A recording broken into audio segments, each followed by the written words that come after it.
This is Phil Berger, and we are shooting another episode of Infill for YoChicago.com and for YouTube. We are in the neighborhood that is known as Central Station in Chicago South Loop.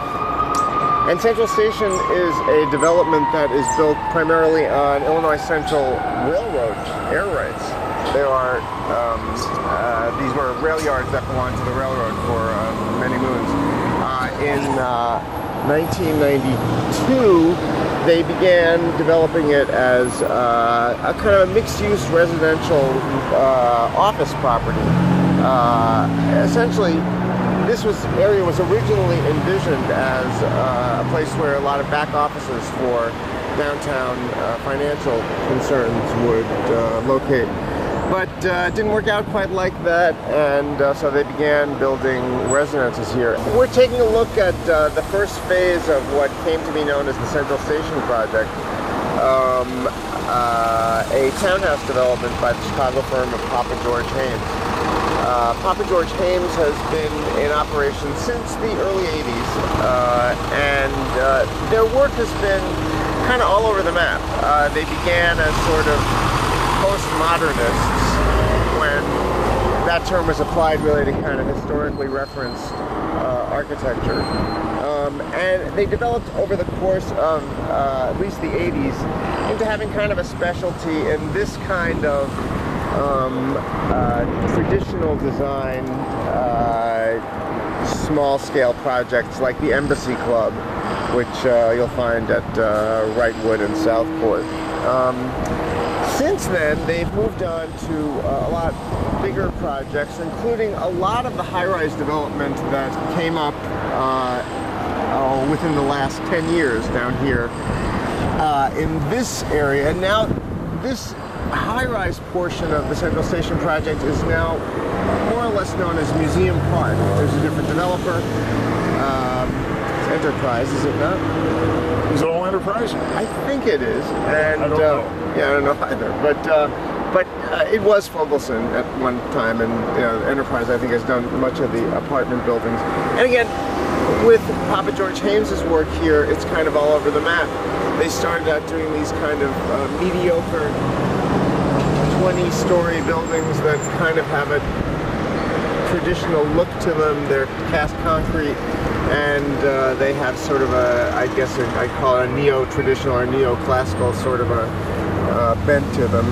Not particularly interesting, but we'll see another one of their high-rises that's further south. Not offensive at all, it's just that I don't think they're terribly interesting.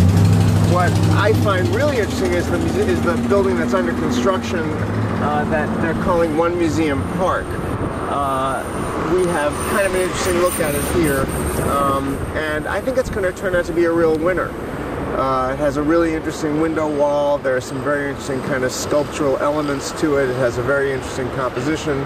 It's hard to talk about buildings like that till they're done, because you don't know exactly what they're going to look like, but it looks like the future is good, at least for that site. Nothing we can do about the ones that are already completed. One Museum Park is attracting a new type of buyers on here too, isn't it? Is it setting a different price point? It is it's a much higher price point than anything else down here.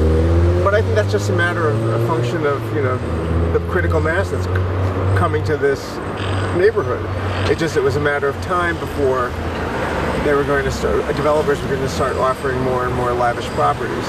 And that one being the one that's closest to the park, it's furthest north, it's right on Roosevelt Road.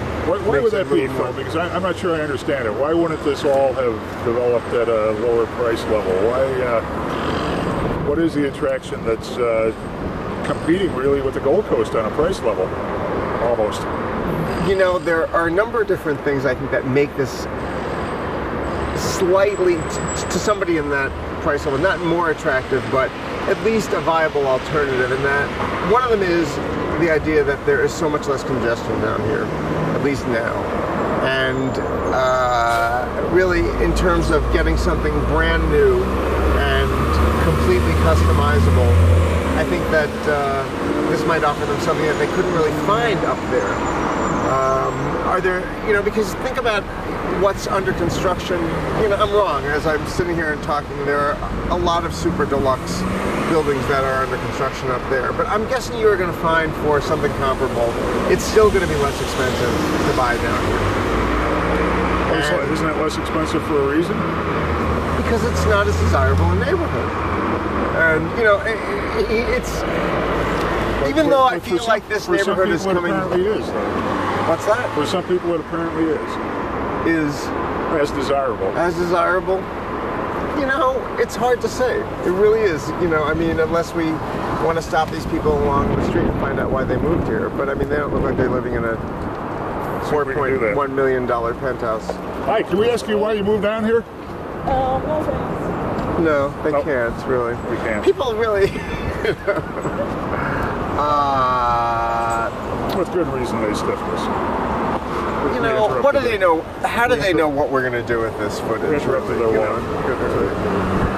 So, I think in general, what went on here could have been a lot worse. As a matter of fact, the Papa George Haynes stuff on this side of the street, I think, is a lot better than whatever's on the other side of the street. The similar kind of row house stuff that actually faces Indiana, as opposed to the stuff that is internal onto an inner court, like this.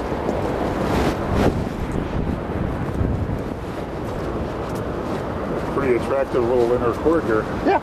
Well, this is a public park, actually. Is it a public park? Yeah. But,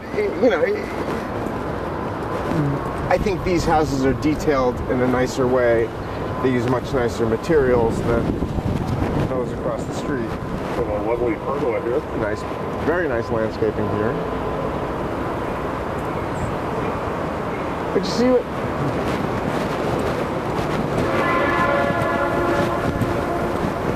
But you see what I mean about the two sort of, I don't want to call it, they're high rises, I suppose, but more like mid rises that go behind them. Just an attempt to use classical elements in a real modern structure. Just somehow it doesn't work very well. It looks kind of clunky and inelegant. Looks like